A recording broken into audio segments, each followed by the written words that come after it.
Baik. Ya, kita mulai aja ya.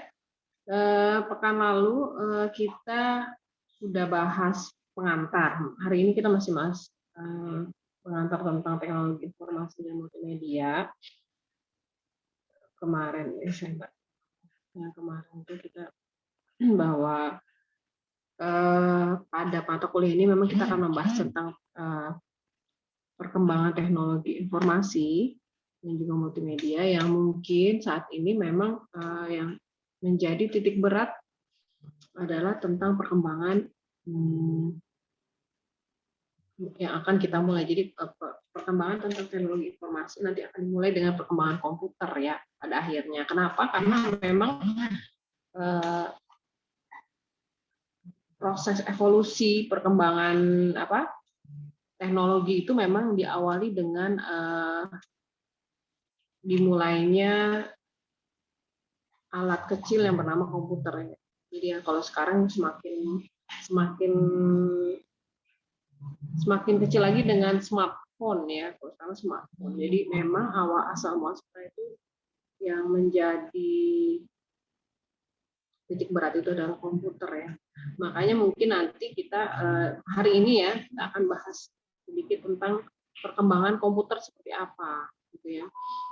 Jadi yang kemarin kalau perlu saya ulang bahwa kita perlu pada kuliah ini kita perlu memahami tentang komponen dasar komputer dan sistem komputer secara umum. Kenapa? Karena komputer itu adalah alat yang dipakai untuk membantu perkembangan, membantu pekerjaan manusia, terutama untuk komputasi dan sebagainya. Ya. Dan kemudian juga berkaitan dengan multimedia. Jadi untuk UTS sampai UTS ya nanti itu juga komputer dan multimedia itu beririsan ya. Kemarin kita udah sempat membahas sedikit tentang perkembangan teknologi komputer ya, gitu kan. Sampai kemudian kita juga sempat bahas tentang salah satu perusahaan teknologi informasi, diantaranya adalah Gojek. Kemarin kita sempat bahas juga ya bahwa ternyata Gojek itu bisa mengubah gaya hidup ya, gaya hidup. Jadi memang pendirinya ya yang sekarang menjadi Menteri Pendidikan di Indonesia ya, memang secara ide itu sangat brilian ya. Idenya brilian. Kenapa? Karena dulu kita tahu bahwa alat transportasi ojek ya biasanya hanya dilakukan secara offline atau jasa yang hanya dilakukan antara pengguna dengan pengemudi atau pengendara motor. Tapi kemudian beliau ini ya Bapak Nadiem Makarim ini ya, pendirinya Bapak Nadiem Makarim mengubah paradigma itu, bahwa awalnya mungkin dia ingin membantu ya, membawa paradigma bahwa memang di Indonesia alat transportasi yang paling memungkinkan itu memang adalah motor ya, karena secara infrastruktur di negara kita memang untuk penggunaan mobil dan perkembangan penduduk ya, artinya transportasi jalan raya, walaupun di daerah Jawa itu sudah sangat padat ya, tapi maksud sudah sangat bagus infrastruktur jalannya, tapi ternyata dalam mengantisipasi pembangunan penduduk itu tidak dihitung gitu ya. Itu bedanya di Indonesia ya. Mungkin kalau di negara lain kalau membuat sebuah daerah itu didesain dulu baru kemudian didatangkan penduduknya. Kalau di Indonesia terbalik ya. Di Indonesia penduduknya dulu datang baru infrastrukturnya dibuat gitu. Jadi akhirnya jalan misalnya kayak kalau kita kampus kita kan ada di Depok ya, di Depok itu adalah termasuk kota yang terpadat ya, penduduknya mana bertambah terus tapi infrastrukturnya begitu-begitu aja, makanya kita tahu macet di mana, atau Jakarta ya, Depok macet kan, Margonda, Jalan Margonda itu macet walaupun jalan sudah diperlebar. Kenapa? Karena penggunanya bertambah terus sementara infrastruktur jalannya tuh nggak diperlebar, mau melebarkan diri sebelah kiri udah kena pertokoan sebelah ini, jadi udah susah untuk apa untuk membuat infrastruktur jalan yang lebih lebar lagi untuk mengakomodir pengguna jalan semakin banyak gitu. Akhirnya ya memang agak sulit gitu. Memang salah satu motor itu sebagai salah satu alternatif kendaraan yang cukup akomodatif dan sangat bermasyarakat gitu. Makanya ya kita tahu kemarin kita juga sempat bahas sedikit bahwa asetnya Gojek terus makin tinggi ya. Idenya itu yang brilian, bagaimana kemudian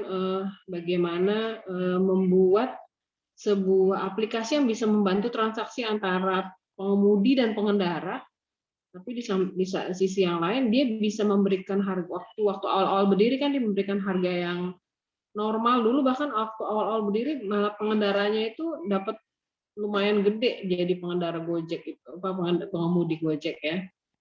Jadi pendapatannya besar, dia bisa dapat cari dari sponsor dari perusahaan lain, jadi pengemudi bisa dapat biaya dapat uang tambahan, tapi di satu sisi pengguna dapat harga yang murah gitu kan. Dan ternyata kesini-sini semakin banyak transformasinya, sehingga bagaimana bisa Gojek bisa ngubah jadi Gosen ya, ngirim dengan ojek Gosen, terus kemudian ada juga bisa order GoFood ya, makanan, terus kemudian macam-macam kan, ada ya, hiburan dan seterusnya. Artinya itu sudah bisa mengubah transformasi kehidupan, ya, mengubah lifestyle bahkan ya, gaya hidup yang tadinya kita harus beli makan misalnya harus ngantri ke toko, sekarang kita bisa pakai GoFood misalnya atau GrabFood gitu, banyak kan. Akhirnya bermunculan yang lainnya gitu loh, maksudnya yang pelayanan makanan secara online. Ya itu artinya memang itu lagi-lagi perkembangan dari teknologi informasi ya. Dan tentunya kita di sini mungkin juga diharapkan mengetahui sejarahnya gitu ya. Jadi memang nanti hari ini kita akan bahas sedikit sejarah tentang komputer terutama ya. Komputer, bagaimana komputer itu berubah gitu kan, dari yang ukurannya besar sekali sampai kemudian jadi kecil sampai kita tahu sampai handphone pun tadinya besar jadi mengecil, yang kemudian handphone bahkan bisa menggantikan fungsi mungkin handphone tertentu yang canggih ya, bisa membantu, paling tidak membantu seperti fungsi laptop gitu ya. Itu yang kemarin. Terus kemudian memang ada beberapa poin yang saya seperti biasa yang saya tekankan.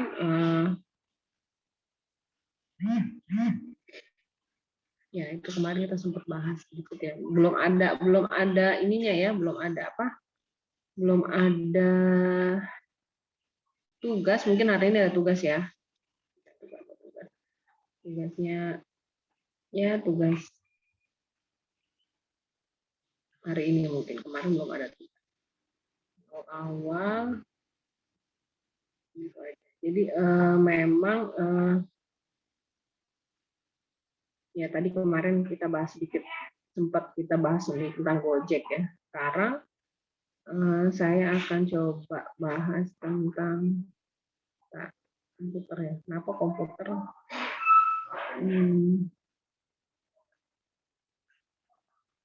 Apa enggak?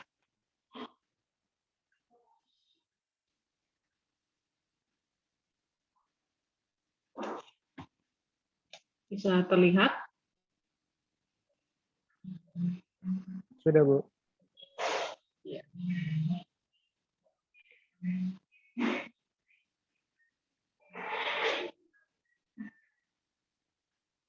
Iya.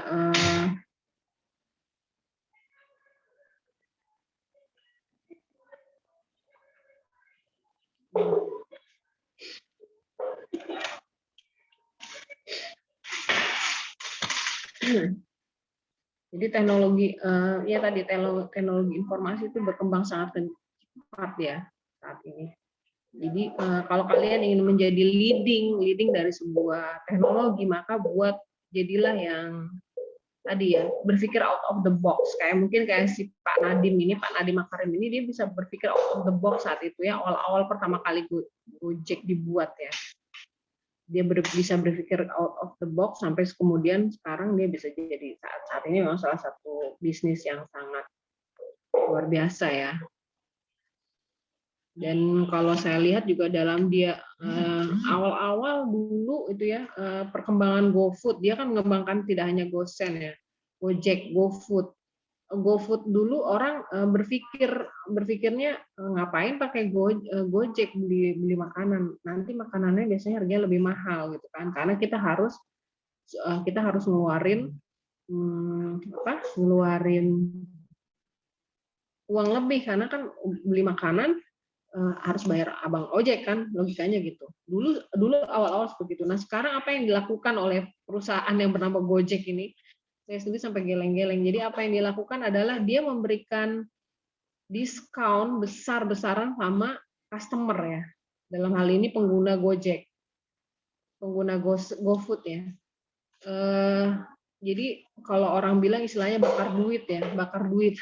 GoFood, Gojek lagi bakar duit. Jadi dia ngasih diskon besar-besaran. Jadi kalau di awal jadi istilahnya bagaimana perusahaan seperti Gojek membuat ketergantungan antara pengguna sebagai dalam ini pengguna customer yang menggunakan jasa GoFood dengan perusahaan Gojek gitu. Cara dia membuat para pengguna ini tergantung dengan Gojek itu adalah dengan memberikan diskon ya. Ternyata diskonnya tuh sampai di luar nalar itu. Istilahnya kalau orang bilang dia bakar duit ya. Nah, cara dia menggait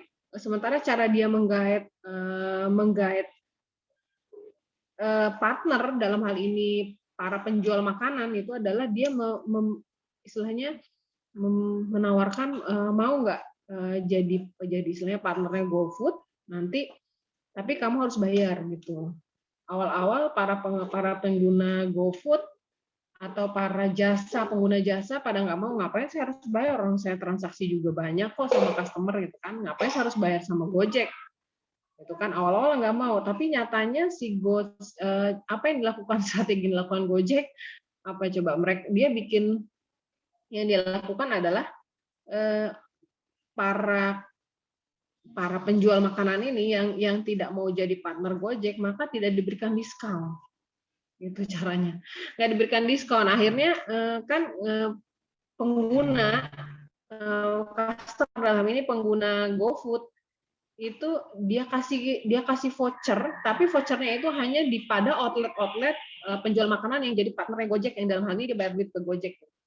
Akhirnya otomatis lama-lama kan dia misalnya karena dia nggak mau bayar, dia nggak dapat, istilahnya di outlet dia yang ada di GoFood itu tidak ada voucher diskon.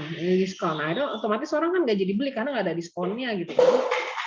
Akhirnya lama-lama omset menurun, ya mau nggak mau dia loh kok jadi omset menurun, customer jarang yang beli gitu kan. Akhirnya dia menurun, mau nggak mau ya ikut juga bayar ke Gojek. Dan cara dia memaintain customer adalah dia ngasih diskon gede-gedean ke customer. Jadi perusahaan Gojek yang ada menjadi perantara antara penjual makanan dengan customer itu dia memberikan sebuah istilahnya ketergantungan gitu. Dia bikin ketergantungan sama si penjual makanan, dibikin ketergantungan ke customer, dia bikin ketergantungan. Caranya itu tadi dia bilang istilahnya bakar duit, bakar voucher, gila-gilaan vouchernya. Kan? Sampai harga vouchernya itu kan harga makanannya itu bahkan bisa sampai 90% diskonnya itu. Saya pernah nyobain gitu ya, namanya dapat diskon, emang geleng-geleng sama ini. Kalau kayak gini, kalau harganya semurah ini, misalnya beli makanan cuma harga 5.000, padahal harga aslinya bisa 50.000 atau 60.000, kan orang mendingan pakai Gojek dong kayak gitu kan, bayarnya cuma 5.000, bayar cuma 10.000. Sementara kalau dia beli langsung ke penggunanya atau penjual makanan harus bayar 60.000, 50.000. Itulah yang dilakukan oleh perusahaan bernama Gojek ya.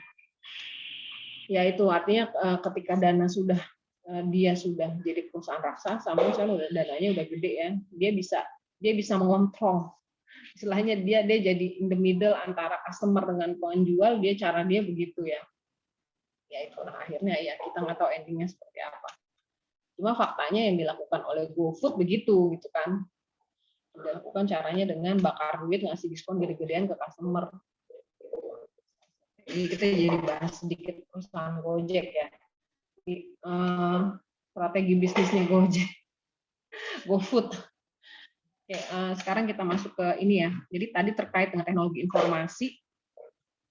Terkait dengan teknologi informasi, memang yang sangat elemen yang tidak bisa terpisahkan adalah komputer.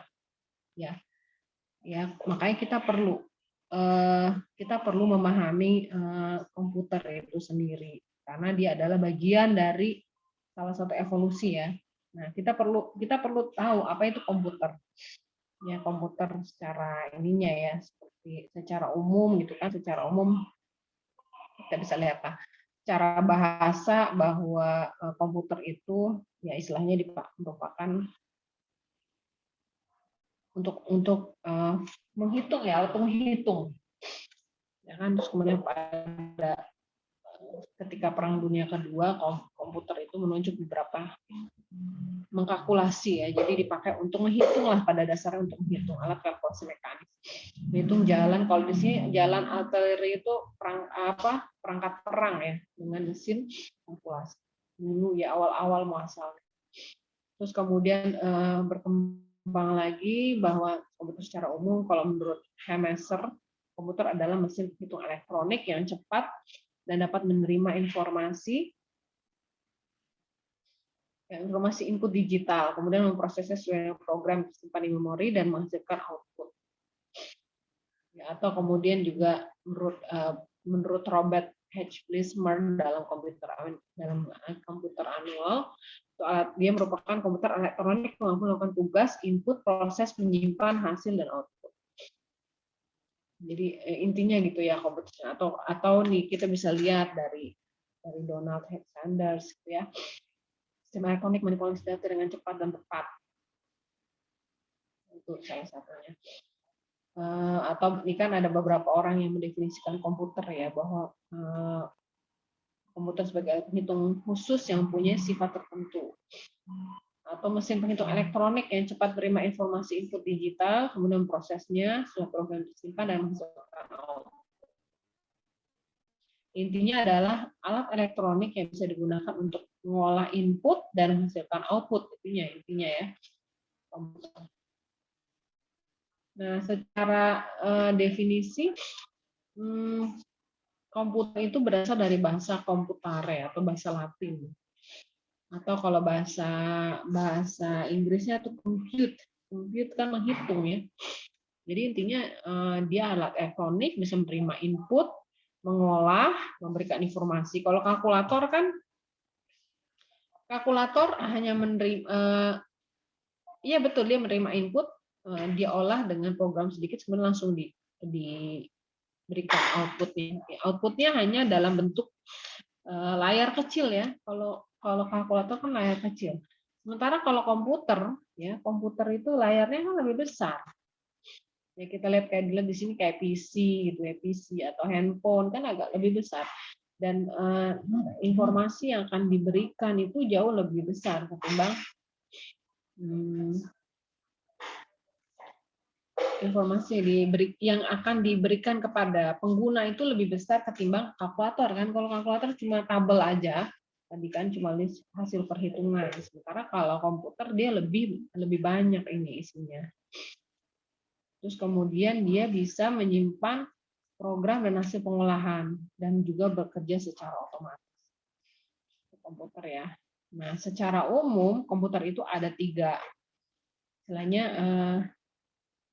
ini konsep yang tidak bisa di sini bilang konsep Tritunggal yang tidak bisa dipisahkan, yaitu komputer kita tahu ada hardware. Hardware-nya itu istilahnya peralatan yang secara fisik terlihat, kayak misalnya kalau kita lihat PC ya, personal komputer atau laptop, itu kan peralatan yang bisa terlihat secara fisik. Nah, terus kemudian juga ada software. Software-nya adalah Bisa juga disebut dengan perangkat lunak ya. Program berisi instruksi atau perintah untuk mengolah data. Jadi software adalah sebuah perintah sebenarnya, perintah yang kita lakukan, tetapi dalam bentuk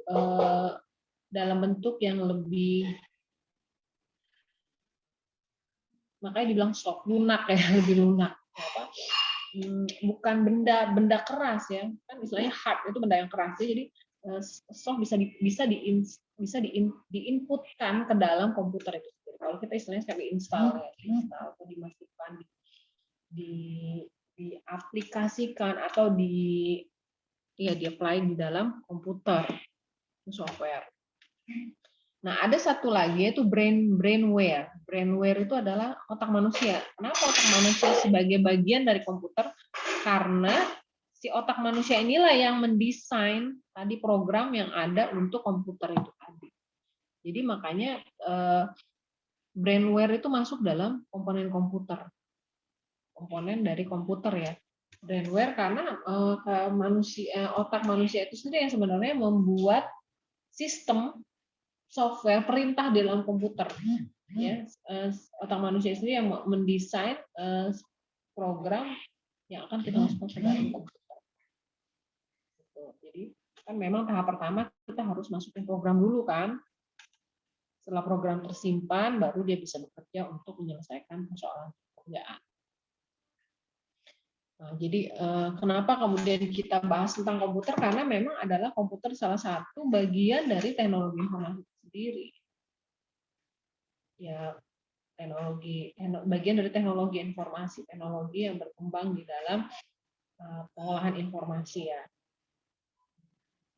Kayak kita setelah program tersimpan, baru komputernya dia bisa bekerja untuk membantu kita menyelesaikan pekerjaan. Jadi kalau di sini definisikan bahwa komputer adalah elektronik yang tersusun menjadi sebuah mesin berteknologi dengan operasi serta program yang menerima dan menyimpan data untuk melakukan pengolahan dan memberikan hasil dalam bentuk informasi sesuai prosedur operasi yang dilakukan. Jadi ini beberapa definisi komputer ya. Secara umum ya, komputer itu adalah perangkat yang memiliki input ya, input terus kemudian ada perangkat yang melakukan prosesnya sebagai central processing unit. Jadi ada masukan input, ada proses central processing unit, ada output device. Jadi input masuk, diproses di dalam mesinnya, terus kemudian dikeluarkan di output. Nah, dalam proses perumusan tadi ada yang dipakai sebagai media untuk menyimpan data. Makanya disebut juga dengan storage device. Nah, storage device ini prosesnya kayak gini, timbal balik. Jadi kita naruh, ada kalanya kita ngambil. Nanti ada sebenarnya bahasan yang akan membahas khusus tentang storage device, kemudian seperti apa aja, kan? Baik, ini tentang komputer ya, secara komputer. Terus kemudian, misalnya, ini sudah tadi, ini nggak masuk, ini belum di hide.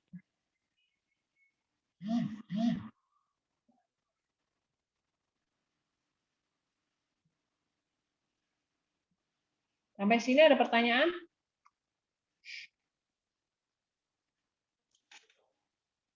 Kok ini masuk? Ini nggak masuk ya? Nah, iya. Jadi kemudian tadi komputer, kita udah masuk ke komputer kan? Komputer itu kita klasifikasikan berdasarkan fungsi. Pertama, komputer memiliki tujuan khusus, special purpose computer. Contohnya ini, atau komputer untuk tujuan umum, general purpose computer. Nah, ada beberapa contoh ya, contohnya kayak IBM itu memang awal-awal ya. Nah, terus sementara berdasarkan kapasitas dan ukurannya, kita bisa bagikan komputer itu menjadi komputer mikro, mini, small, medium, large, dan super. Ya, ada mikro kecil. Ada mini, jadi mikro smaller than mini. Mini is larger than micro. Micro is smaller than mini, dan small is larger than mini. Jadi di tengah-tengah yang jadi mikro, mini, kecil, menengah, besar, super. Jadi berdasarkan kapasitas dan ukurannya. Sekarang kita lihat sebenarnya dimaksud dengan komputer mikro itu apa? Oh, disebut juga komputer mikro itu disebut juga PC ya. PC termasuk komputer mikro atau desktop komputer. Dan pada umumnya hanya bisa digunakan untuk satu pemakai pada saat yang sama. Jadi kayak kita pakai laptop juga ya, laptop, PC, desktop. Dan komputer yang paling banyak digunakan untuk berbagai keperluan seperti kerjaan kantor dan juga sekolah. Jadi termasuk komputer mikro. Yang kita punya di rumah atau di kampus adalah komputer mikro ya. Komputer mikro. Terus kemudian apa yang disebut komputer mini? Komputer mini adalah komputer pertama yang diterapkan pada aplikasi pengendalian proses produksi. Riset laboratorium komunikasi data. Jadi komputer mini itu sudah lebih dari satu usernya. Jadi penggunanya lebih dari satu ya. Penggunanya lebih dari satu. Kalau mikro komputer tadi penggunanya cuma satu, sementara kalau mini lebih dari satu. Dapat mempunyai beberapa terminal dapat digunakan bersama-sama oleh banyak pemakai. Jadi ada beberapa terminal yang bisa dipakai bersama-sama oleh pemakai, dan setiap terminal dapat diletakkan di tempat terpisah yang dihubungkan dengan pusat komputer. Jadi komputernya itu bisa ada beberapa terminal yang bisa dipakai sama-sama dengan prosesor yang sama, berarti ya.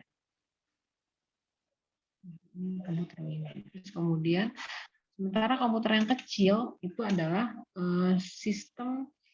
Jadi komputer yang bisa, kalau tadi lebih ke user ya, berarti kalau mini itu lebih ke user.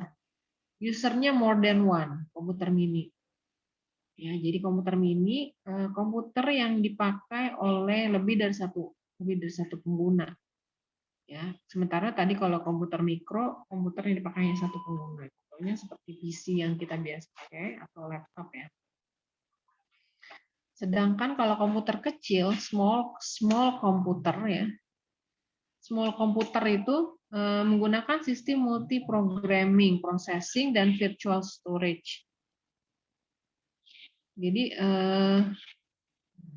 kalau tadi prosesinya tetap satu, cuma bisa dipakai oleh lebih dari satu user. Sementara kalau small komputer dia programnya lebih dari satu, dan prosesnya pemrosesannya mungkin tadi CPU ya, center processing unitnya more than one, dan penggunanya juga lebih dari satu.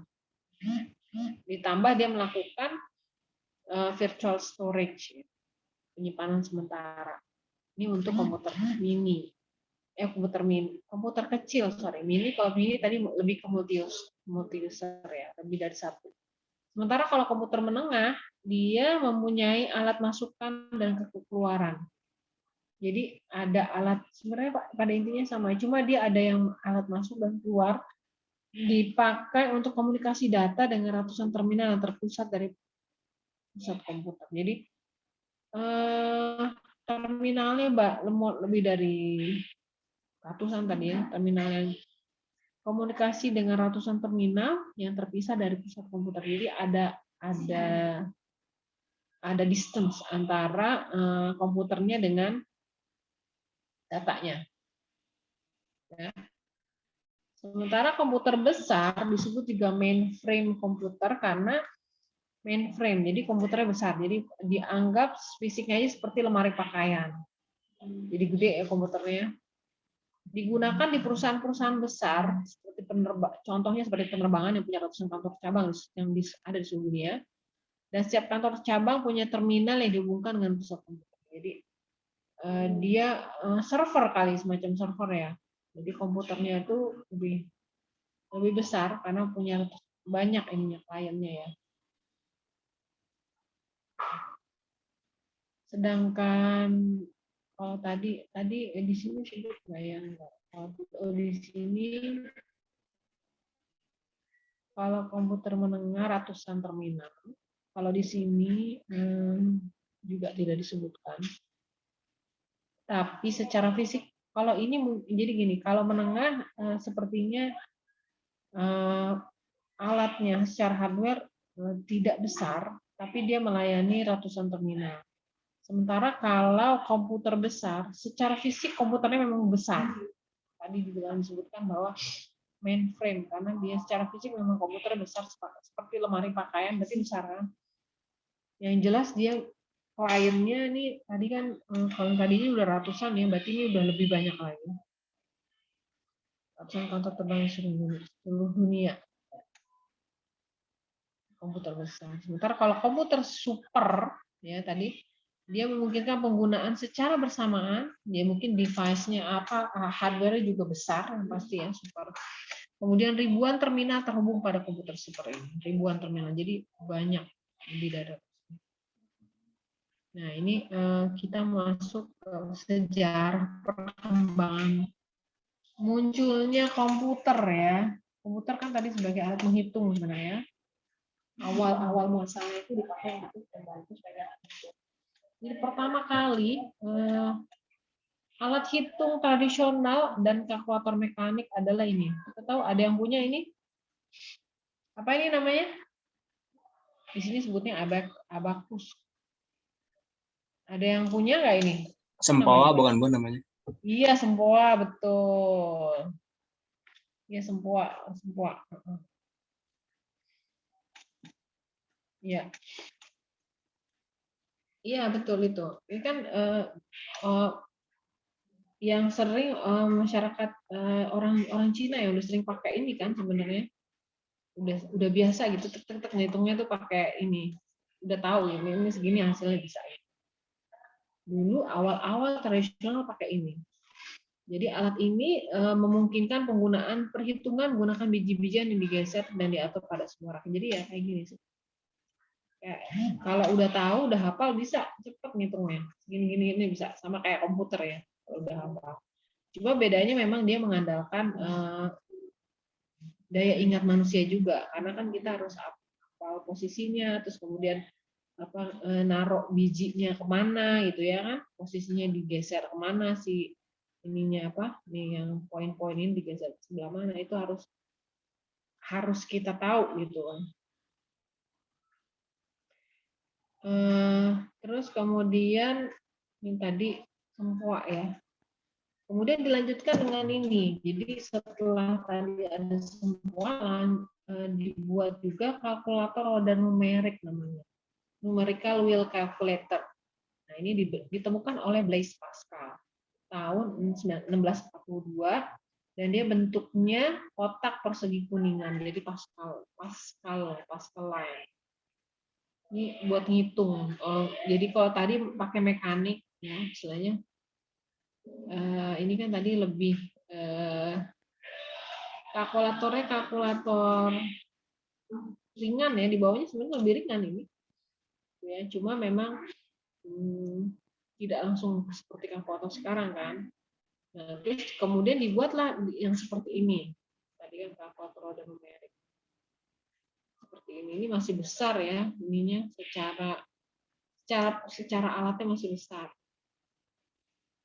Nah, terus kemudian setelah ditemukan kalkulator, mulailah muncul komputer ya. Komputer yang dipakai untuk membantu pekerjaan manusia dalam menghitung dan seterusnya.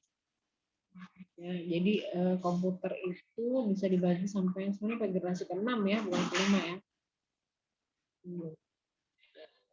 Komputer ada generasi pertama, kedua, ketiga, keempat, kelima. Pertama itu tahun 46 sampai 1999. Oke. Ini komputer generasi pertama itu dibuat tahun 1946 sampai 1959. Ini kurang lebih kayak gini komputernya, gambarnya. Mungkin tidak terlalu terlihat. Ya, jadi itu sirkuit atau rangkaian di dalamnya menggunakan tabung hampa, vacuum tube. Pakai tabung hampa Dan programnya saat itu masih dibuat dengan bahasa assembler ya, bahasa mesin. Dengan kode penggunaannya adalah antara 0 dan 1. Dan yang mengikuti urutan tertentu ya, tentunya misalnya kalau 0001 misalnya artinya apa gitu ya. Jadi dibuat oleh manusia tentunya programnya. Dan secara ini ukurannya besar, ukuran fisik sangat besar, dan memerlukan tadi secara sifat ukuran besar memerlukan tempat yang sangat luas, dan dia sayangnya cepat panas ya, cepat panas. Jadi memerlukan banyak pendingin, supaya nggak terlalu panas karena banyak mengeluarkan panas. Prosesnya kurang cepat dalam artian dia prosesnya lambat dan kapasitas penyimpanannya kecil. Itu zaman dulu ya, udah gede itu ya, secara alatnya besar dan ternyata komputernya tadi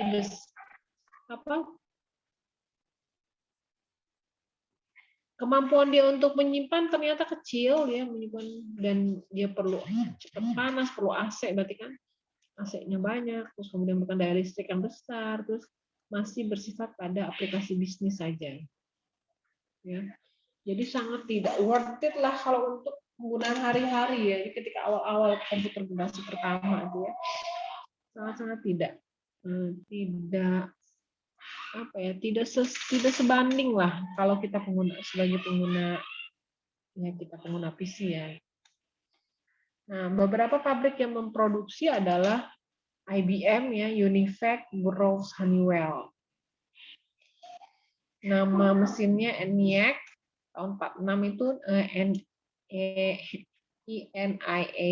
ya, bahasanya Electronic Numerical Integrator and Computer. Yang merupakan komputer elektronik pertama di dunia yang memiliki bobot seberat 30 ton. Bayangin 30 ton, gede banget.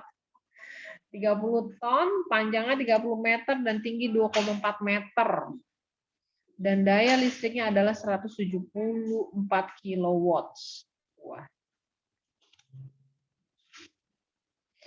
174 kilowatts-nya. Kalau di rumah aja sekarang kita 2000 ya kilowatt akhir.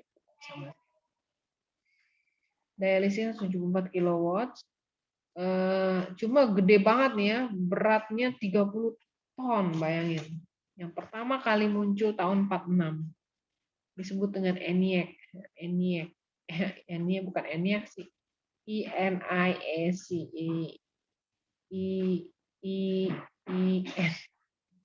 Ya, ayolah ENIAC lah bahasanya. Beratnya 30 ton, panjangnya 30 meter dan tinggi 2,4 meter. Kemudian tahun 1953 itu perusahaan IBM ya, IBM dari dulu ya, IBM 701. Itu dia membuat komputer komersial, berarti sudah dijual ya, komersial. Berukuran besar, jadi komputer generasi pertama yang paling populer, IBM 701. Tahun 53 ya, jadi tidak bukan tahun 46. Tahun 46 kan berarti lebih awal nih. Berapa tahun kemudian nih? 7 tahun kemudian ya. 7 tahun kemudian IBM bikin komputer yang lebih friendly karena dia untuk dijual ya. Tadi kan komersial. Komputer komersial berarti udah mulai dijual untuk komputernya. Nah, terus kemudian itu generasi pertama, generasi kedua tahun 59 sampai 64. Ini bentuknya kayak gini ya. Bentuknya seperti ini komputernya. Program yang untuk menjalankan komputer ini dibuat dengan bahasa pemrograman yang lebih tinggi, yaitu COBOL dan Fortran atau ALGOL, nama bahasanya ya. Nah, tadi assembler kan 0101 ya. Ini sekarang bahasanya udah bahasa lebih tinggi lagi dari itu ya. Terus kapasitas memori sudah cukup besar, nggak kayak kemarin. Kalau kemarin nggak kayak generasi pertama kapasitasnya kecil tapi berat ya. Dayanya proses operasi sudah cepat, berarti udah lebih ada improvement ya generasi kedua. Jadi generasi kedua ini tahun 59 sampai 64.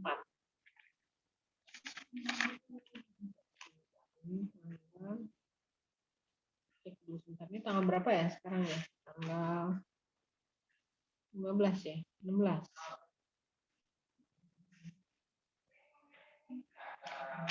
Ini Ibnu ya.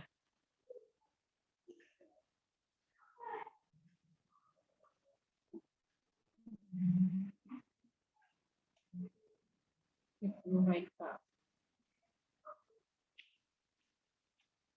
Oke,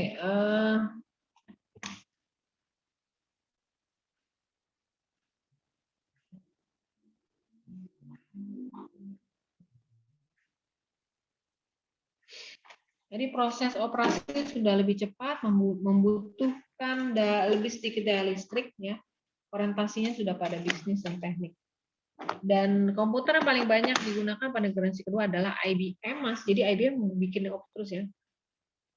1401. Jadi IBM itu sudah dari dulu bikin komputer ya. IBM. Sementara untuk aplikasi bisnis dipakai 1602 dan aplikasi teknik 7000. Jadi serinya. Jadi dia bikin seri komputernya.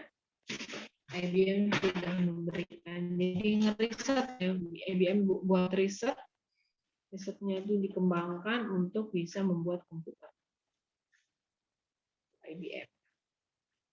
Tadi ya, secara sifat ukuran relatif lebih kecil, nggak banyak mengeluarkan panas, sudah mengenal magnetic tape dan magnetic disk. Jadi yang kedua ini sudah ada magnetic tape. Jadi untuk penyimpanan ya, magnetic disk untuk menyimpan data. Mulai mengenal teleprocessing, time sharing mengenai beberapa user dapat memakai komputer secara bersama-sama. Proses lebih cepat dari generasi pertama, kapasitasnya semakin besar. Ini tadi ya. Ya, pabrik yang memproduksi Univac, IBM, Barrow, Honeywell, CDC, Control Data Corporation, dan NCR. Contoh mesinnya adalah IBM. Ini tadi IBM 1020, IBM banyak ya. 1, 2, 3, 4, 5. 5 seri dia buat. Seri komputer ya. Generasi kedua ini dia buat riset terus. Jadi sampai mengeluarkan produksi komputer 5 jenis ya. Ini juga sama Univac, CDC juga 2 jenis. Honeywell dari dulu ya. Ini beberapa contoh, ini nama ininya ya, nama mesinnya, nama mesin komputernya. Kalau ini pabriknya, tadi mesinnya. Jadi komputernya namanya IBM. Kalau kayak kita kayak seri laptop ya, laptop kan ada kan laptop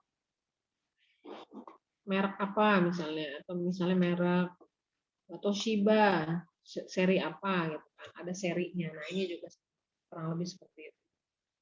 Nah terus kemudian setelah generasi kedua sampai tahun 64 ya, kemudian masuklah ke generasi ketiga. Nah, bedanya generasi ketiga ini dia sudah mulai menggunakan IC, integrated circuit. Jadi IC ya ada integrated circuitnya. Generasi ketiga.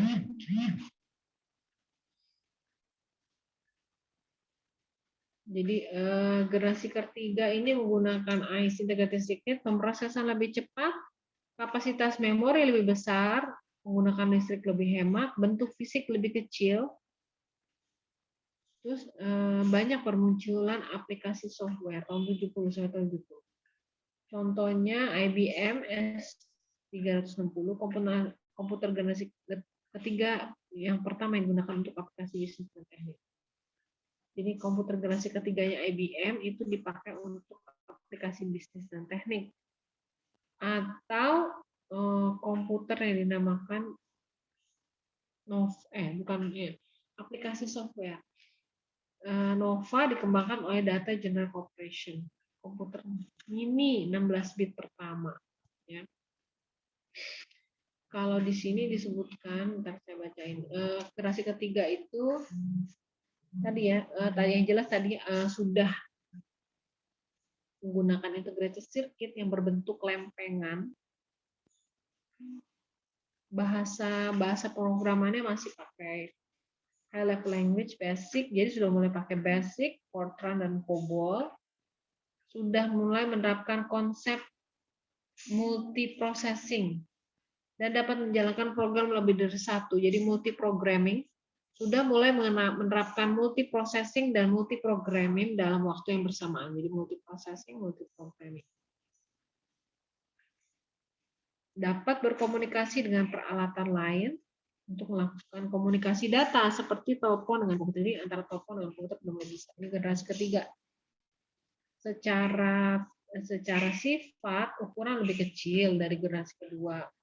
Sudah mengenal tadi yang mengenal programming dan multiprocessing.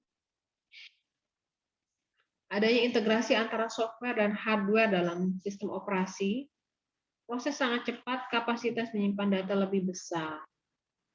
Pabrik yang memproduksi sama tadi ya, IBM juga, IBM, Honeywell, itu udah contoh ya. Contoh mesinnya IBM, Univac tadi.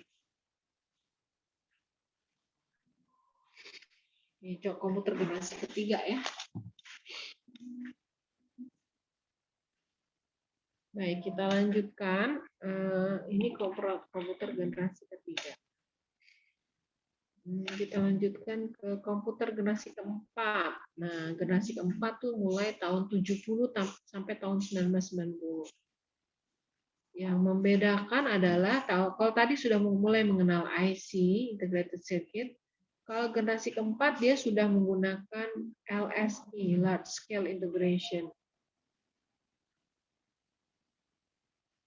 Jadi mulai dikembangkan komputer mikro yang menjadi komputer mikro yang kita pakai saat ini ya, yang menggunakan mikroprosesor dan semikonduktor yang berbentuk chip untuk memori komputer.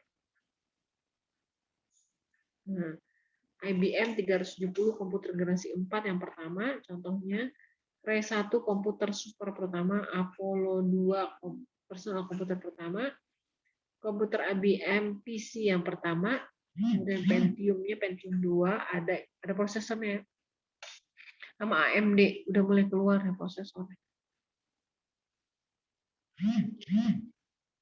Kalau di sini tadi generasi keempat ya. Komponen elektronikanya tadi kan dia pakai large scale ya, large scale. Minorisasi. Paduan dari jadi large scale integration itu panduan dari IC ya, IC. Panduan dari IC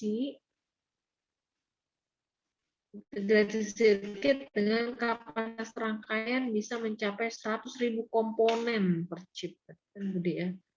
Jadi IC-nya itu bisa memuat sampai 100.000 komponen. Satu chip itu ada 100.000 komponen. Jadi karena pakai large scale integration. Terus dia juga sudah mulai mengembangkan jaringan komputer lokal yang disebut dengan ArcNet, Attached Research Computing Network. Jadi dia pakai jaringan komputer lokal ya. Bahasanya masih bahasa yang tadi ya, level ya. Basic, Fortran, COBOL, dan Pascal. Pascal mulai dikembangkan. Mungkin ada yang pernah pakai Pascal? Ada yang pernah pakai nggak Pascal? Ada yang pernah pakai bahasa pemrograman Pascal?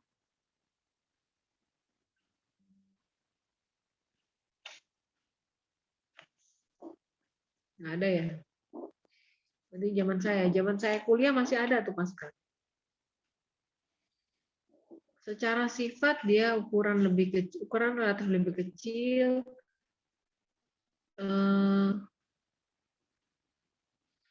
sudah menerapkan multiprogramming seperti tadi ya, multiprogramming, multiprocessing, dan sudah mengenal database management system. Database management system. Dan perusahaan yang memproduksi itu IBM, sama lagi-lagi IBM ya. IBM kan IBM Cray Apollo. IBM baru Honeywell. Contoh mesinnya IBM, Honeywell, Commodore PC.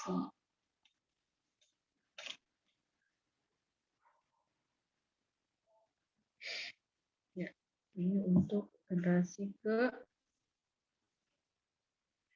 keempat ya. Generasi keempat.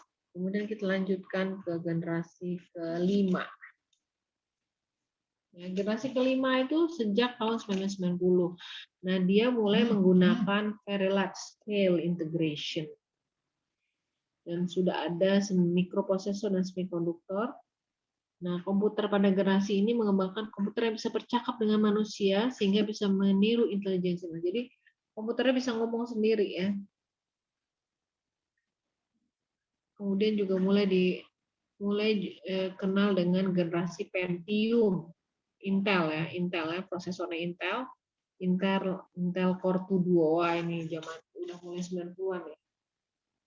Perasaan saya 2000-an di Indonesia Core 2 prosesor Core 2 tuh tahun 2010-an lah. Ternyata di negeri asalnya dari tahun 90-an udah mulai ada ya Core 2. Rasanya PC-nya pun udah kayak gini ya, udah mulai PC begini. Maka disebut juga dengan generasi Pentium. Karena udah mulai banyak ininya.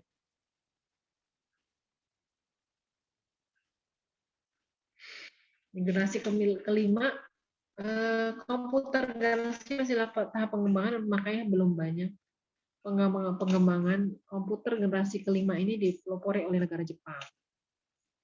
Komponen elektroniknya bentuk paling baru itu VLSI, ya VLSI Very Large Scale Integration. Programnya dibuat dalam bahasa Prolog, Programming Logic. Prolog, Programming Logic. Hampir sama sebenarnya kayak Pascal ya. Programnya dalam bahasa Prolog dan disebut juga dengan Lisp processor. Komputasi generasi komputer generasi kelima ini lebih difokuskan kepada artificial intelligence atau kecerdasan buatan, yaitu sesuatu yang berhubungan dengan penggunaan komputer untuk melaksanakan tugas-tugas yang merupakan analog tingkah laku manusia. Sifatnya bisa membantu program untuk diri sendiri, menerjemahkan dari satu bahasa ke bahasa lain, kemudian membuat pertimbangan-pertimbangan logik, bisa mendengar kalimat perintah yang diucapkan serta melaksanakannya, dapat memilih setumpuk fakta serta menggunakan fakta yang diperlukan, dapat mengolah gambar-gambar dan grafik yang secara sama dengan mengolah kata. Jadi kalau ya tadi ya, misalnya dapat mengerti sebuah foto, ini contoh ya. Ini adalah generasi keempat. Generasi kelima. Sudah mulai dikenal dengan generasi Pentium. Nah, terus kemudian generasi ke-6. Ya, sekarang ini generasi abad 21. Generasi ini generasi komputer generasi masa depan ya, nanti dikenal generasi Titanium. Nah, kita ya sekarang ya. Hardware komputer punya fungsi tertentu seperti monitor, keyboard, mouse, ya.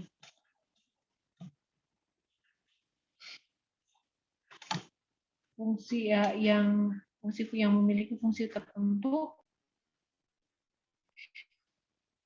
Hardware komputer tadi itu disebut dengan generasi titanium ya, generasi titanium. Hardware-nya ada keyboard, mouse, speaker dan seterusnya. Fungsi dari setiap hardware akan digantikan oleh suatu perangkat yang memiliki kemampuan istimewa.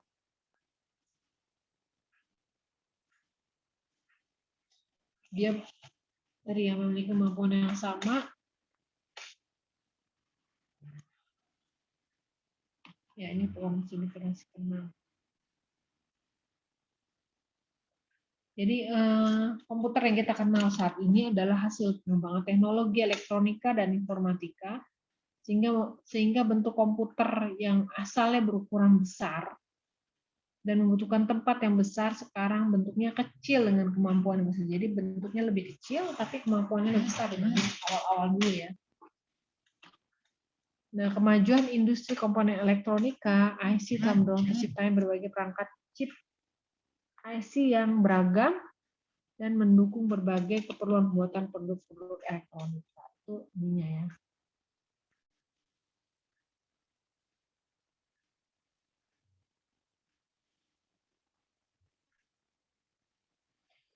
Manfaat komputer yang jelas sebagai sarana permudah pekerjaan, sarana komunikasi, alat hiburan, alat pendidikan ya, sarana informasi, sarana usaha, sarana kontrol, sarana kesehatan. Kita tahu lah, udah tahu semua udah jadi pengguna komputer kan.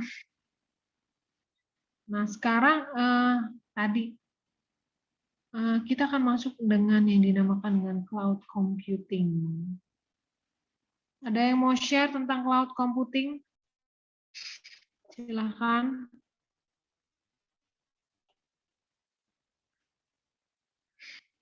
Silahkan, ada yang mau share tentang cloud computing?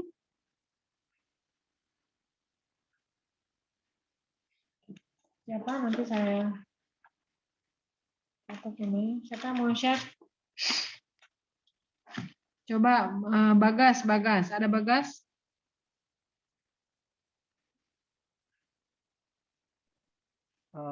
Ada Bu. Ya, coba Bagas. Apa yang kamu tahu tentang cloud computing?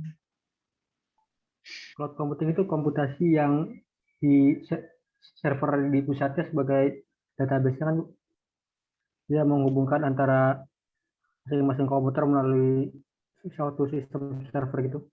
Server sebagai database, kita bisa gunakan server tersebut sebagai tempat komunikasi kita. Bukan kalau pada sistem konvensional kan menggunakan komputer. Kalau ini menggunakan cloud, menggunakan server sebagai tempat komunikasinya. Iya. Oke, baik. Makasih Bagas. Coba jawaban yang lain. Ada yang mau share?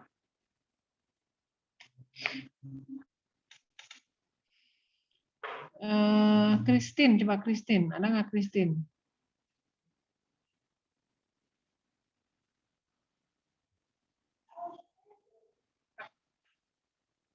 Ada nggak Christine?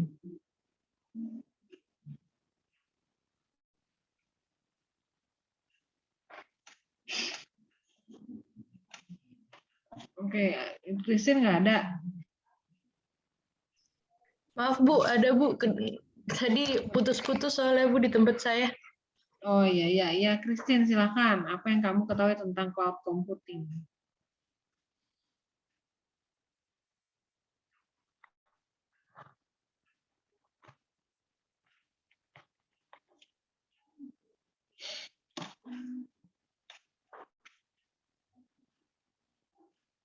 Silakan Christine. Cloud computing itu metode penyampaian berbagai layanan melalui internet, Bu. Metode penyampaian berbagai layanan melalui internet. Iya, iya Bu. Ya, baik. Makasih Christine. Iya Bu. Oke, ada lagi yang mau nge-share? Coba saya panggil aja deh. Dani Umar, ada nggak Dani Umar?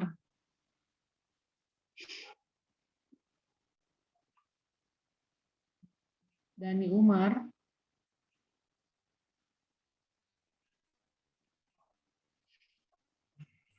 Ada Bu. Ya, Dani Umar. Boleh kamu kasih pendapat tentang cloud computing? Mungkin sama seperti yang dikatakan Bagas tuh kayak sebuah proses pengolahan ini data komputasi melalui jaringan internet. Kayak semacam database gitu mungkin. Jadi gimana proses Proses pengolahan daya komputasi melalui jaringan internet. proses pengolahan komputasi melalui jaringan internet?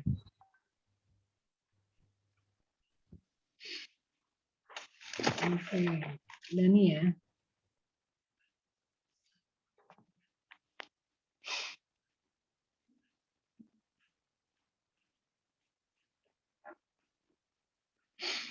Baik, makasih Dani. Coba yang lain. Karensi. Ada Karen, panggilnya Karen.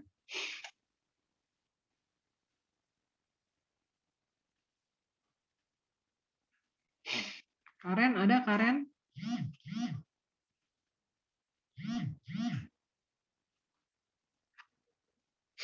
Nah, saya lupa. Ini sekarang untuk ini absen udah bisa di ini ya.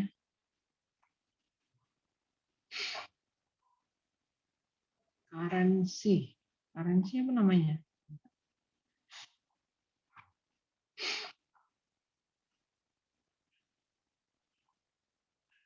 Oh, belum langsung.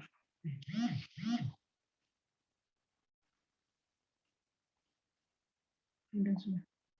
Ya, karensi ada nggak? Siapa namanya? Di sini tulisannya karensi. Oh, Ibu. Halo? Maaf Bu, Iya, saya ini. tadi lagi double Zoom sama ini kegiatan MKM. Ya, Oh, iya. apa? Iya, Karen. Manggilnya Karen apa panggilnya apa? Iya, boleh Karen. Iya, Bu. Ya, Karen, apa yang kamu ketahui tentang cloud computing? Cloud computing itu yang saya tahu dia kayak media penyimpanan online gitu. Jadi dia nyimpannya itu bukan di data di dalam komputer kita, tapi dia disimpan di server gitu, Bu. Oh iya, oke. Oke, makasih Bu. Iya, makasih Karen. Ya, makasih Karen. Baik, ada lagi yang mau kayaknya dipanggil aja ya. Saya mau coba dong, Bu. Iya, siapa silakan. Ilyas, Iya. Bu.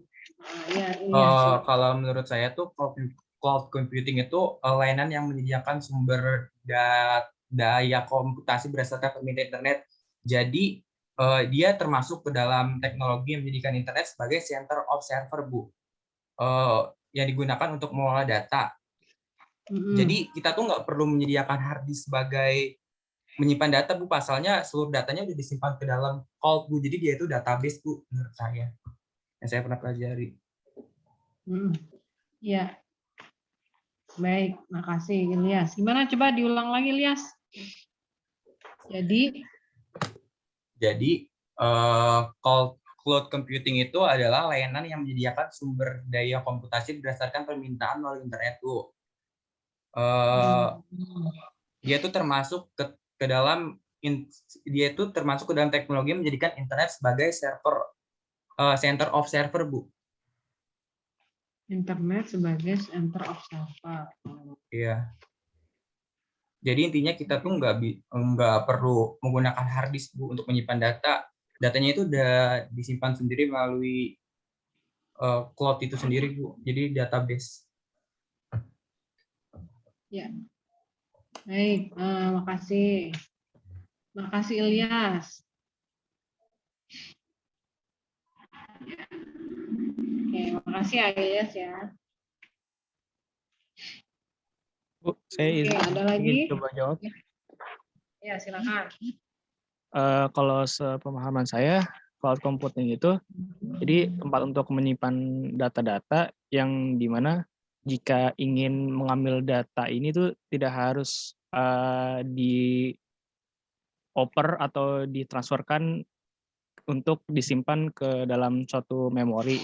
Jadi kalau sepemahaman saya, misalkan kita ganti HP, sebelumnya data-data HP yang sebelumnya disimpan di cloud ini, jadi di HP baru ini tuh nggak harus ditransfer kayak misalkan melalui kabel data atau apa, jadi tinggal ambil aja dari cloud computing ini, Bu.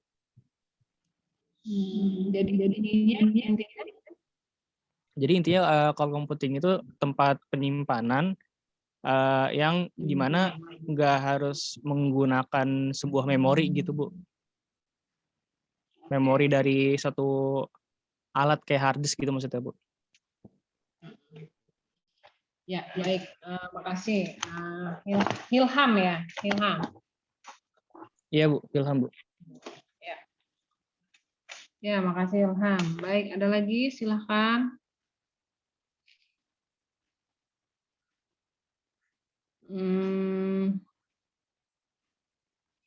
Mahagilang, ada nggak Mahagilang?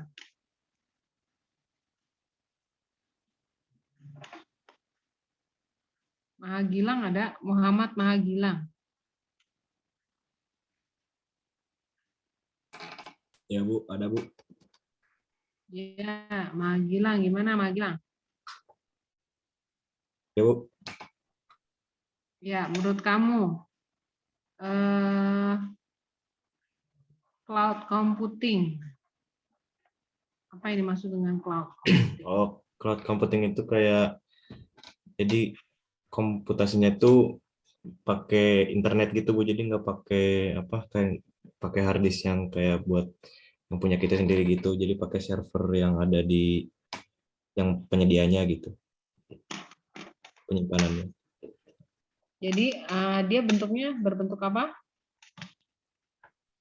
Media penyimpanan. Berbentuknya bisa media penyimpanan, bisa macam-macam juga Bu.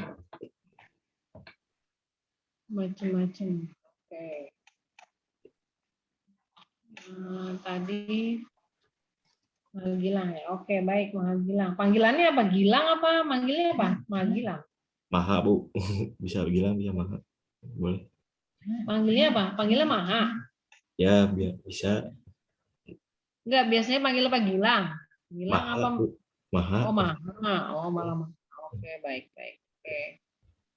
Baik, Maha. Oke,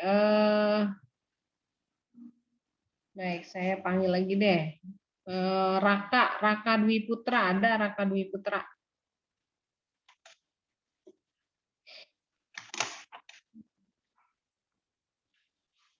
Raka Dwi Putra, ada nggak Raka Dwi Putra?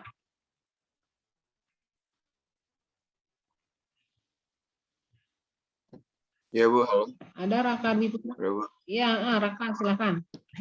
Maaf, pertanyaan tadi apa ya Bu? Suara Ibu tadi soalnya rada hilang-hilangan dikit Bu.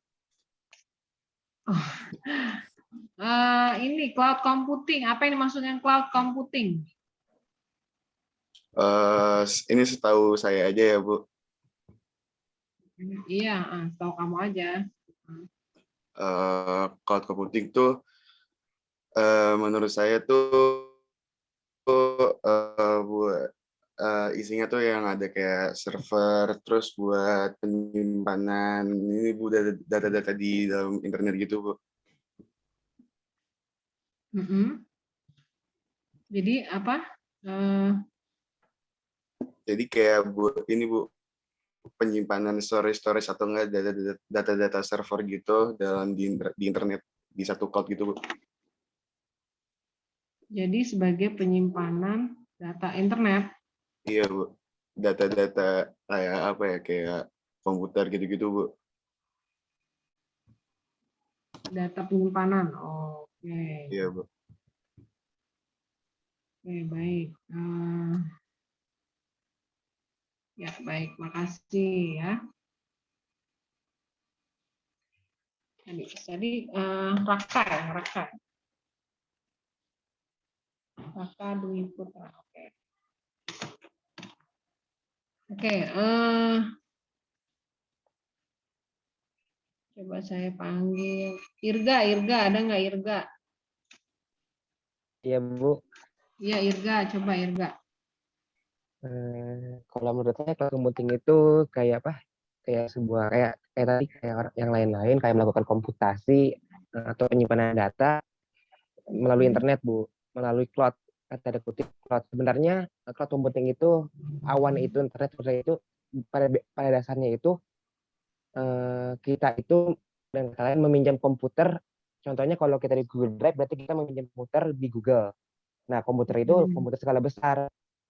Kayak contohnya Google punya data center. Nah, data center sebenarnya saat kita melakukan penyimpanan data atau melakukan komputasi coding atau lainnya atau selancar internet, sebenarnya kita sedang meminjam komputernya miliknya salah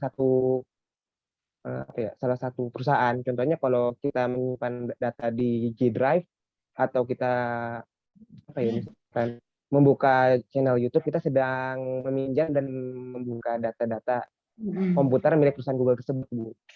Itu Bu yang saya tahu Bu. Iya, iya, iya. Baik, makasih Irga ya. Oke,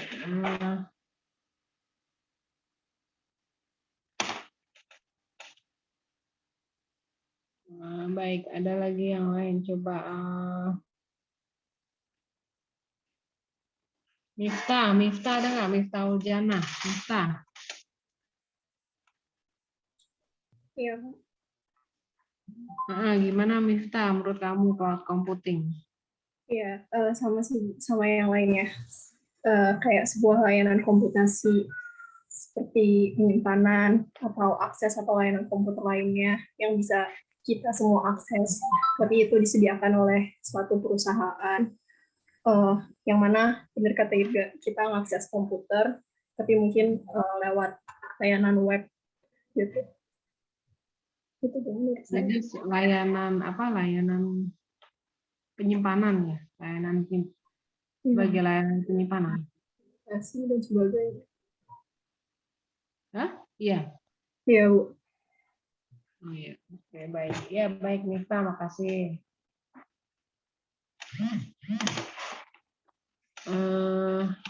Baik, saya chat.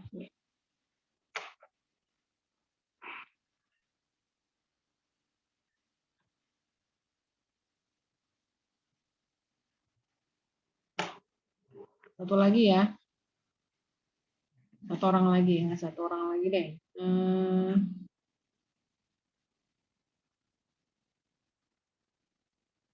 Abu Yazid, ada Abu Yazid? Ada, Bu. Ya, Abu Yazid, boleh nggak tolong diinin Abu Yazid? Ini yang tadi layanan penyimpanan yang berbasis dari teknologi komputer sama internet. Nah, itu bisa diakses di mana aja selama ada perangkat sama internet. Oke, itu aja, Bu. Layanan penyimpanan. Ya. Menurut kamu layanan penyimpanan. Ya, Abu Yazid ya. Oke, baik. Baik, makasih banyak atas ini ya partisipasinya. Makasih atas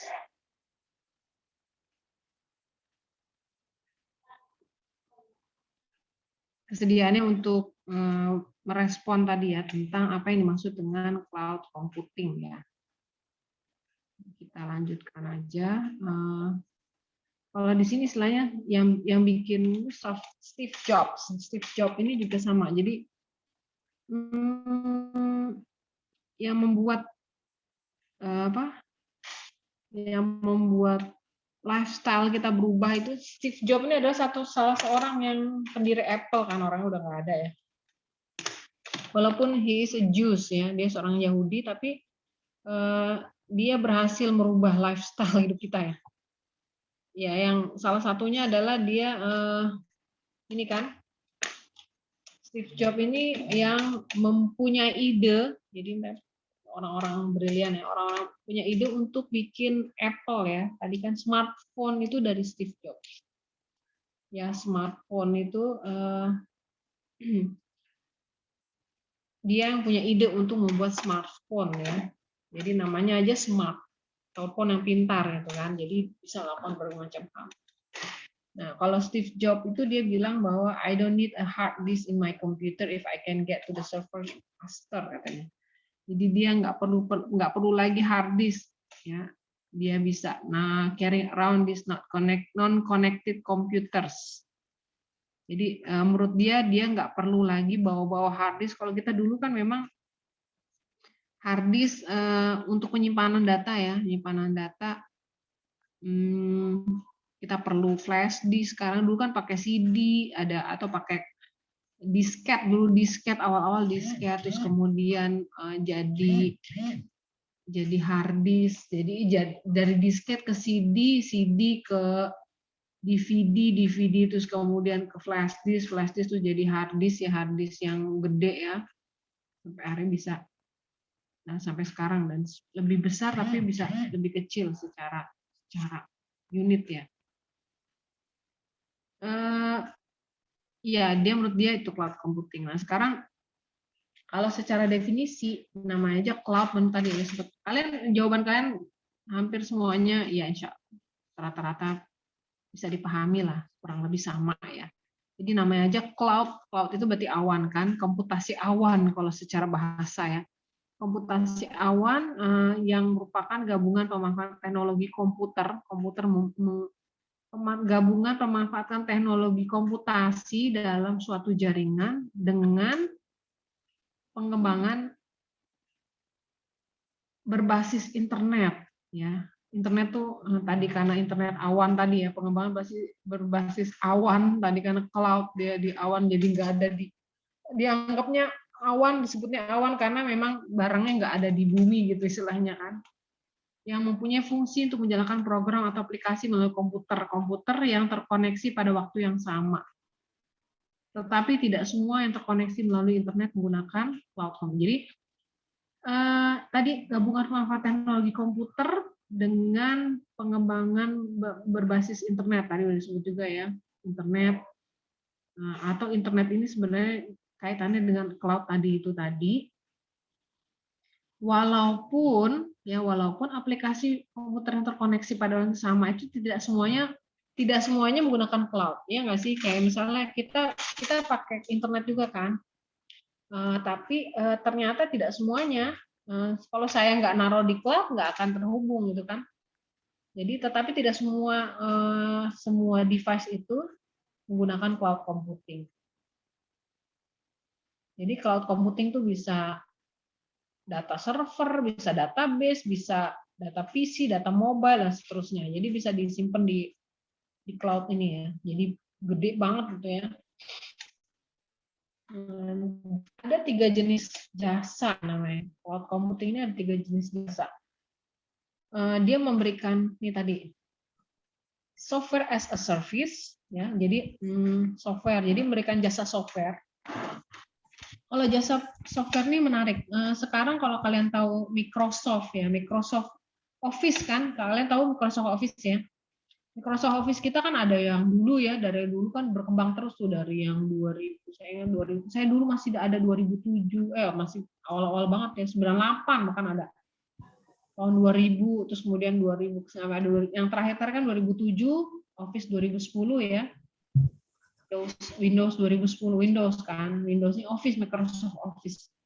Ini jasa sebagai software as a service. Nah sekarang Microsoft itu mengembangkan namanya disebut dengan Microsoft 365. Jadi bedanya apa Microsoft 365 dengan Microsoft yang lain? Bedanya adalah dia menggunakan jasa pakai cloud. Jadi pakai cloud ini. Jadi Office-nya itu dia dihubungkan dengan cloud. Ada beberapa keuntungan, salah satunya adalah jadi kalau kita punya, jadi dia akan kasih kayak semacam semacam kunci ya, kayak kode kan, kode kayak kita beli software atau beli apa kan dikasih kode tuh, kode pemakaian ya. Nah itu keuntungannya adalah kode ini bisa dipakai untuk bermacam-macam device. Kalau dulu kita beli software, beli langsung jual beli kan kita pakai langsung dikasih bundle softwarenya ya, terus paling dikasih lisensi kan, kode instalasinya. Tapi cuma satu kan biasanya satu device. Nah sekarang dia memberikan layanan tadi Microsoft Office via cloud dengan cloud itu. Nah, jadi bisa dipakai untuk berbagai macam device asal kita tahu itunya apa tadi kodenya itu tadi. Jadi jasa cloud computing itu dia pakai software as a service, jadi rangkaian. Nah ini kan disebutkan nih, rangkaian aplikasi yang langsung dimanfaatkan pengguna dengan berlangganan seperti Microsoft Office 365. Jadi dia memberikan jasa ini. Terus kemudian cloud computing itu platform as a service. Jadi layanan penyedia modul siap pakai yang digunakan untuk mengembangkan aplikasi berjalan di atas platform. Contohnya, nah ini jadi yang bikin cloud ini pinter ya. Yang bikin cloud ini pinter, jadi dia bikin cloud tapi pada saat sama dipakai buat bisnis juga. Jadi orang boleh, kalau kita kayak kita kan misalnya Google Drive ya, Google Drive tuh kalau kita pakai. Kalau kita sebagai user kecil kayak kita ini, paling pakainya Google Drive. Nah Google Drive itu pakainya pakai cloud, penyimpanan di cloud ya. G Drive kan, ke G Drive nggak ada di laptop kita, atau atau data kita simpan lagi ke jaringan gitu istilahnya. Nah, terus dia menyediakan jasa yang free, ya kan, dia menyajikan jasa yang free, tapi pada saat yang sama dia juga pakai bisnis gitu kan.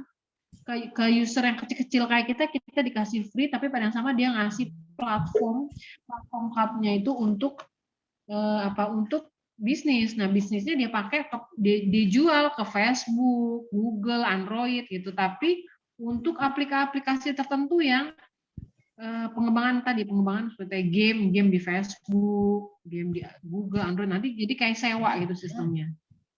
Jadi dia memberikan jasa software as a service, platform as a service, juga infrastructure as a service. Jadi layanan yang menyewakan perangkat untuk menjalankan aplikasi.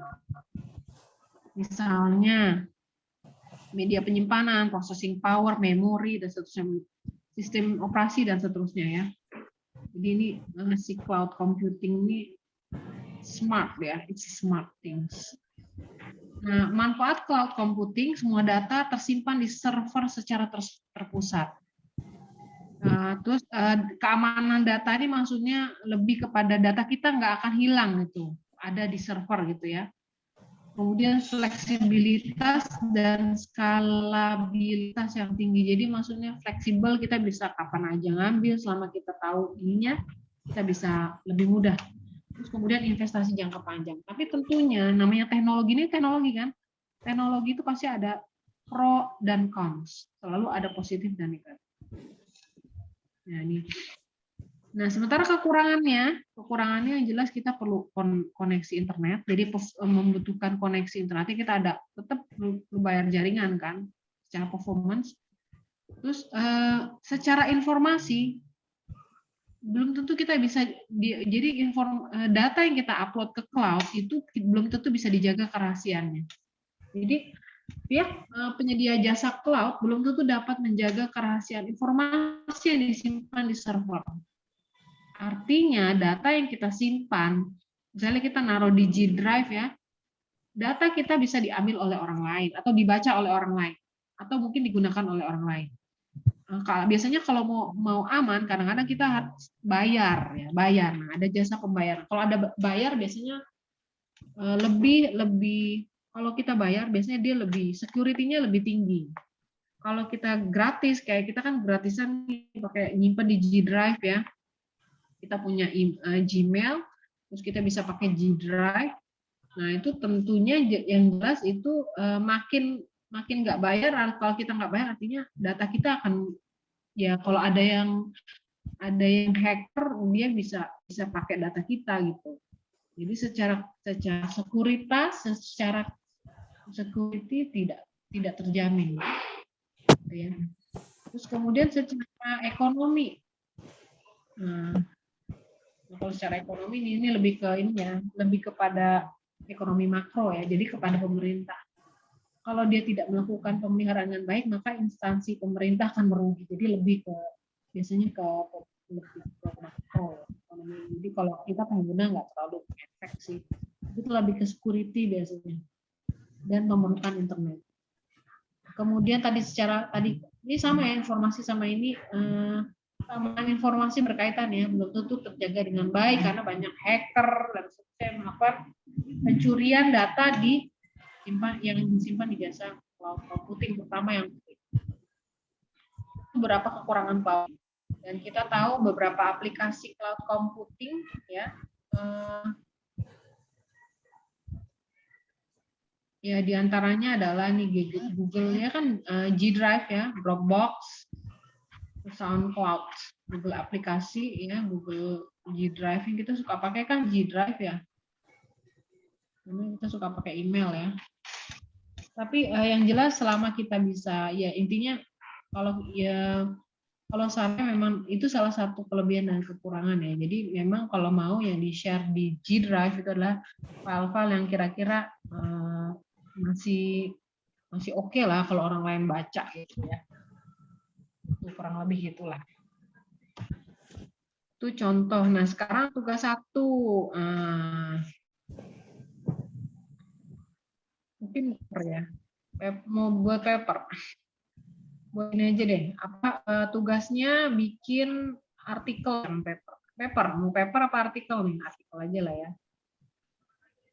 Silakan buat artikel aja lah. Artikel nanti yang berkaitan dengan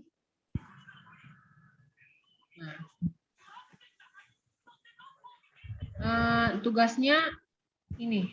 Tugasnya buat artikel yang menjelaskan cara kerja sistem cloud computing. Jadi ada covernya, ada biodatanya, ada jawabannya. Terus kemudian disertakan referensi. Baik, ini untuk tugas. Ya mungkin itu aja dari sharing. Ya, terima kasih banyak atas perhatiannya. Jadi tugasnya ini ya buat artikel tentang cara kerja sistem cloud. Nanti saya share di ini. Saya share di Leads ya. Cara kerja sistem cloud computing, cara kerjanya ya. Jadi bisa dimulai dengan definisi cloud computing itu apa, terus kemudian apa yang dan seterusnya yang kalian bisa tulis lah tentang cloud computing. Ya. Ada pertanyaan tentang ini?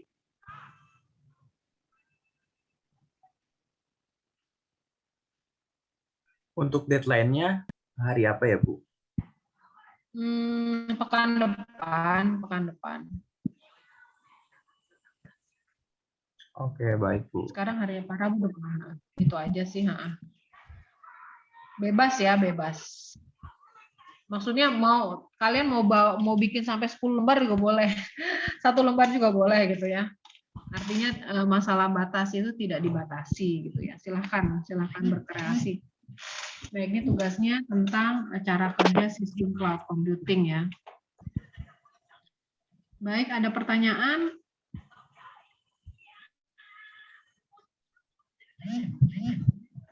Nanti slide-nya saya share deh. Ini memang kebetulan belum saya share di Leads ya. Ininya. Bu, mau nanya untuk di Leads untuk absensi tadi saya dicoba masuk tapi nggak bisa, Bu.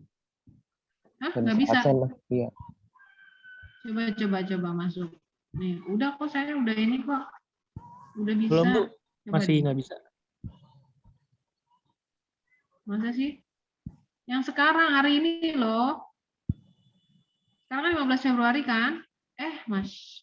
Harusnya 6 Februari ya, salah. Sebentar, saya edit station. Harusnya 16 Februari lah, salah ini. Bentar, tanggalnya saya ini dulu. Februari.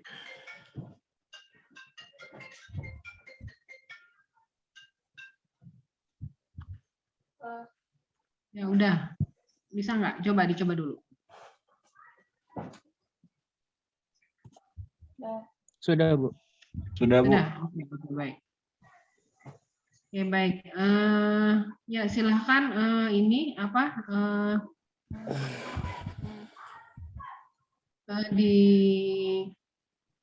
ya absensinya dikerjakan. Saya pengen nge-share ada video ya, sambil lihat video sambil kalian ini. Ini tentang ada 2 video.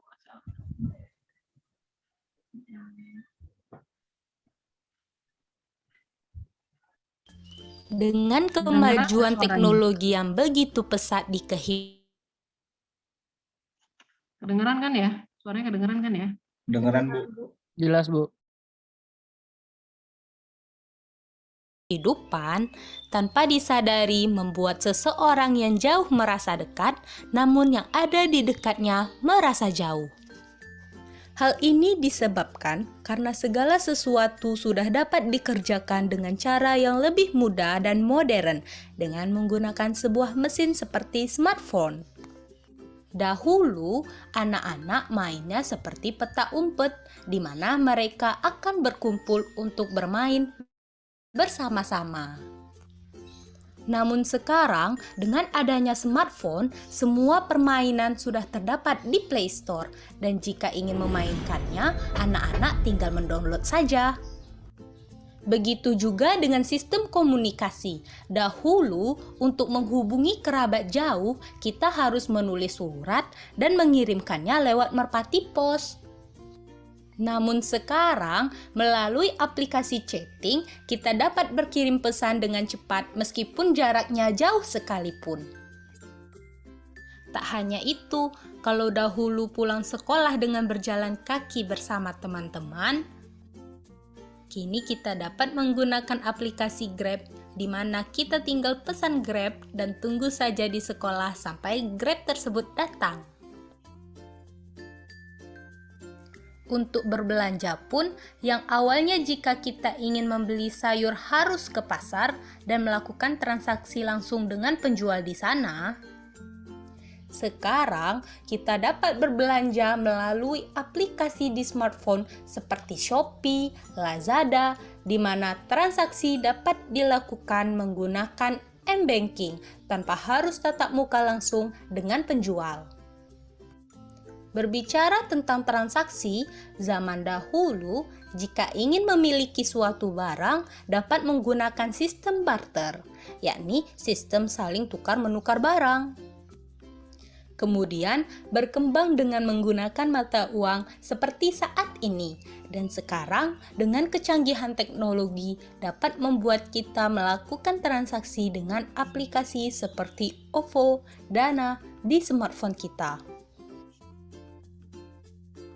Hal di atas merupakan perbandingan yang kita rasakan semenjak teknologi sudah ada, terutama adanya akses internet yang mempermudahkan kita dalam melakukan semua aktivitas. Akan tetapi, gunakanlah teknologi untuk hal-hal yang positif dan tetap menjalin hubungan sosial antar sesama, karena manusia pada hakikatnya merupakan makhluk sosial. Sekian dan terima kasih.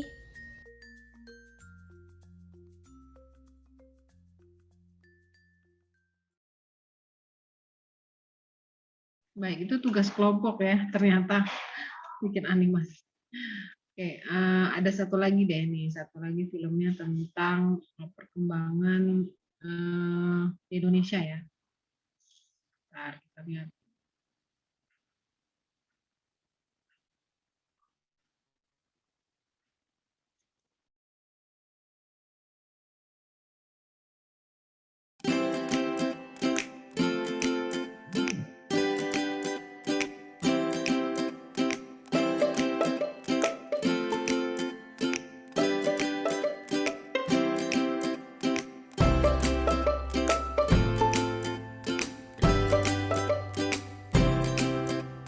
Kami akan membahas mengenai perkembangan teknologi informasi dan komunikasi.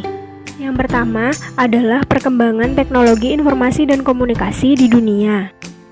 Perkembangan TIK ini diawali dari zaman prasejarah yang berlangsung hingga tahun 3000 sebelum Masehi. Manusia pada zaman ini masih belum mengenal istilah teknologi, sehingga mereka mencoba untuk berkomunikasi menggunakan gambar yang mereka gambar di dinding-dinding gua tempat mereka tinggal. Kemudian, cara berkomunikasi mereka semakin berkembang, yaitu mereka mulai menggunakan bahasa isyarat dalam komunikasi mereka sehari-hari.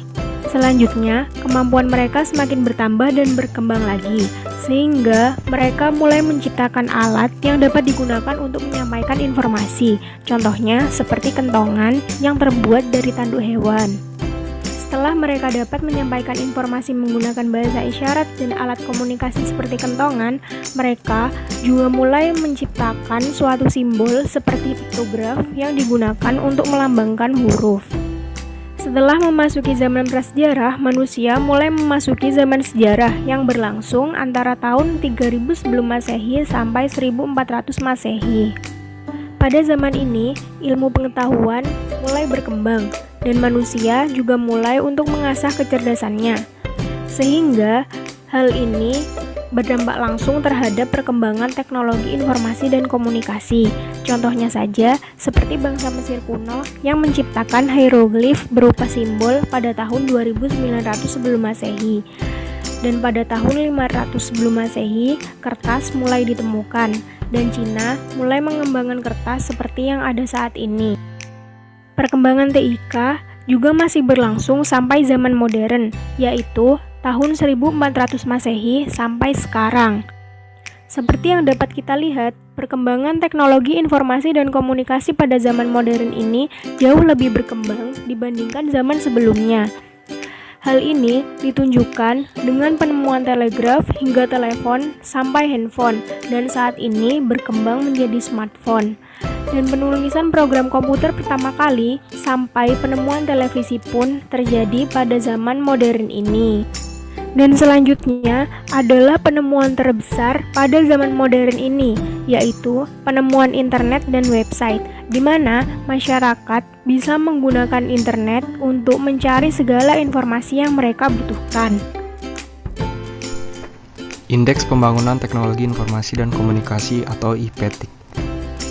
Indeks Pembangunan Teknologi Informasi dan Komunikasi dikembangkan oleh International Telecommunication Union atau ITU dengan nama ICT Development Index. IPTIK sangat penting sebagai ukuran standar tingkat pembangunan TIK di suatu wilayah yang dapat dibandingkan antar waktu dan antar wilayah. Selain itu, IPTIK juga mampu mengukur pertumbuhan pembangunan TIK, mengukur gap digital atau kesenjangan digital antar wilayah, dan mengukur potensi pembangunan TIK. Tahun 2019 merupakan tahun keempat BPS melakukan perhitungan IPTIK dengan metode terkini berdasarkan buku Measuring Information Society 2016 yang dipublikasikan oleh ITU. Di dalam perhitungannya terdapat 11 indikator penyusun IPTIK yang terbagi dalam 3 subindeks, yaitu subindeks akses dan infrastruktur, subindeks penggunaan, dan subindeks keahlian. Data yang digunakan untuk perhitungan IPTIK bersumber dari data BPS dan data sekunder dari Kementerian Komunikasi dan Informatika. Data BPS yang digunakan diantaranya hasil Survei Sosial Ekonomi Nasional atau Susenas, proyeksi jumlah penduduk, serta data pada subindeks keahlian. Hasil dari penyusunan IPTIK adalah sebagai berikut. IPTIK Indonesia mengalami peningkatan dari tahun ke tahun dengan skala 0 sampai 10. IPTIK Indonesia tahun 2018 sebesar 5,07 yang meningkat dibanding IPTIK tahun 2017 sebesar 4,96. Secara umum, terjadi peningkatan nilai IPTIK provinsi di Indonesia dari tahun 2017 ke 2018. Provinsi dengan IPTIK tertinggi adalah DKI Jakarta, yaitu 7,14 di tahun 2018. Nilai ini meningkat dari IPTIK 2017 sebesar 6,95. Sedangkan provinsi dengan IPTIK terendah adalah Papua, yaitu sebesar 3,30 di tahun 2018, menurun dari 3,50 di tahun 2017. Perkembangan teknologi informasi dan komunikasi saat ini. Grafik perkembangan teknologi informasi dan komunikasi Indonesia. Dalam 4 tahun terakhir, secara umum terlihat kecenderungan positif dalam beberapa indikator teknologi informasi dan komunikasi di Indonesia. Dari sisi komunikasi, pelanggan telepon per 100 penduduk terus meningkat hingga tahun 2017, lalu menurun di tahun 2018 sebesar 121,04, yang menunjukkan bahwa satu penduduk berlangganan lebih dari satu kartu. Perkembangan penetrasi internet di Indonesia juga mengalami kecenderungan positif, yaitu dari 21,98 di tahun 2015 menjadi 39,90 di tahun 2018. Peningkatan penetrasi ini didukung oleh perluasan penyediaan broadband internet di Indonesia. Pelanggan aktif mobile broadband meningkat hingga tahun 2017 dan menurun di tahun 2018 menjadi 88,12 per 100 penduduk. Sedangkan pelanggan fixed broadband cenderung meningkat dari tahun ke tahun menjadi 3,31 di tahun 2018. Berikut adalah grafik perkembangan akses rumah tangga Indonesia terhadap TIK tahun 2015 sampai 2018. Kepemilikan komputer oleh rumah tangga di Indonesia mengalami peningkatan dari 18,71% di tahun 2015 menjadi 20,05% di tahun 2018. Hal ini dapat diartikan bahwa pada tahun 2018 terdapat 20 rumah tangga dari 100 rumah tangga yang minimal memiliki satu komputer di dalam rumah tangganya. Sedangkan dalam hal penetrasi internet, 66,22% rumah tangga telah memiliki akses terhadap internet di tahun 2018. Nilai ini meningkat dari tahun 2015 dengan penetrasi internet sebesar 38,40%.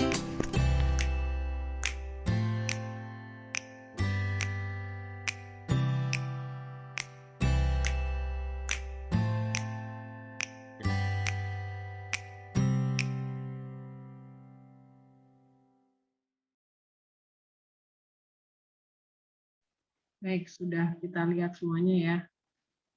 Semoga bisa bermanfaat ya. Terima kasih banyak. Sebelum kita akhiri, boleh nggak kita foto dulu?